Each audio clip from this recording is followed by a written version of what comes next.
Ratsamino has been fishing the waters off southern Madagascar all his life. He goes out every day in his hand-carved boat, just like his forefathers did for hundreds of years.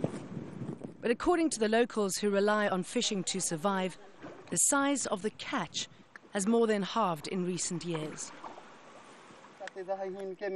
Before we had more fish than today. When the mine started their building, it had a serious impact on the number of fish we catch. There are many products they use that kill the fish.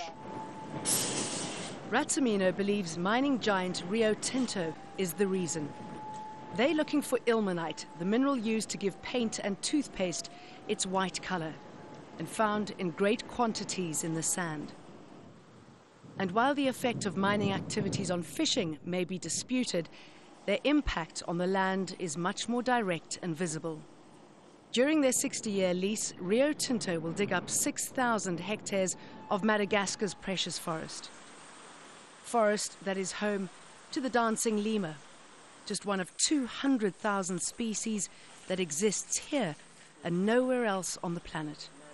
The mine lifespan is 60 years old, so we need to ensure that local people will inherit an ecosystem and a land who will be in equilibrium of their future generation. So we are now start to prepare the local people to manage the land. The company also promises to replant 10% of the forest destroyed in the mining process, as well as protect 27 species which are only found in the area. Some farmers are benefiting from Rio Tinto's farm education programs, but to at least 1,000 villagers who've been moved from their sacred ancestral land to make way for the mine, that's of little consolation. Madame Bakaloy says she has been bullied by big business. My grandfather lived there, my house was here, and the kitchen was there. This was our plantation. Rio Tinto did give us some money, but compared to our previous life, I wish we were allowed to stay here.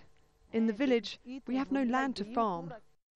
Now they have a school and running water, something they never had before, but they tell us the compensation money they were paid 2 years ago has already run out. Prices have shot up by 40%, and the mine only employs a handful of people on an ad hoc basis, so they are now totally reliant on fishing for survival.